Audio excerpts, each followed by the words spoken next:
ప్రియులారా, బాగున్నారా? దేవుని వాక్యాన్ని క్రమంగా చదువుచున్నారా? ప్రార్థించుచున్నారా?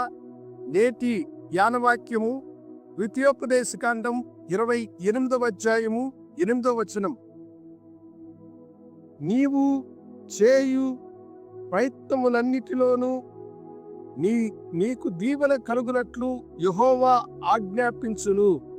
దేవుడిక్కడ మనందరికీ ఇచ్చేటువంటి వాగ్దానం ఏమిటంటే, మీరు చేసే ప్రయత్నములన్నిటిలోనూ దేవుడు దీవెన కలుగునట్లుగా ఆజ్ఞాపించును అని అంటూ ఉన్నారు. అనేక సార్లు మన ప్రయత్నము సఫలము కాకుండా ఉన్నప్పుడు మన మనస్సు ఎంతో వేదనతో నిండుకుంటుంది. నేను ఎంత ప్రయత్నం చేసినా ఈ కార్యము జయము కానంటున్నదే, నా ప్రయత్నం ఎందుకు సఫలము కాకుండా అపజయంతో ముగిస్తున్నది అని మీరు వేదన పడి ఉండొచ్చు. కానీ ఈ దినము ప్రభు మీతో చెబుతున్న మాట ఏమిటంటే, నీవు చేసే ప్రయత్నములన్నిటిలో నేను నీకు దీవెన కలుగజేస్తాను అని అంటున్నాడు.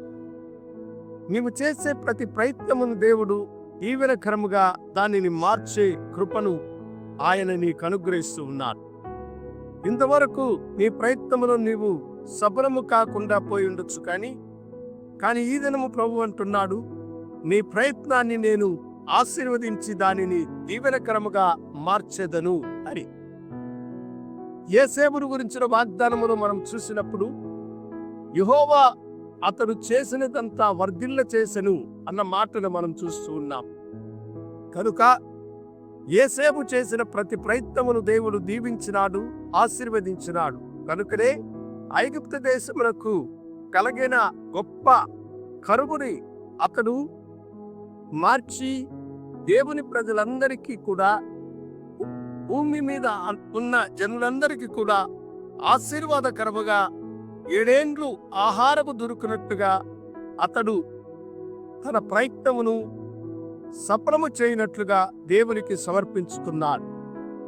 దేవుడు అతడు చేసిన ప్రతి పనిని దీవించి ఆశీర్వదించాడు. నీ జీవితమును కూడా నీవు చేసే ప్రయత్నం ఏదైనా సరే, ఉద్యోగం కోసం ప్రయత్నం చేస్తున్నావా, వివాహం కొరకు ప్రయత్నం చేస్తున్నావా, దీవెన కొరకై ప్రయత్నం చేస్తున్నావా, ప్రతి దానిని దేవుడు ఆశీర్వదించి దానిని దీవెనగా మార్చుడుగాక.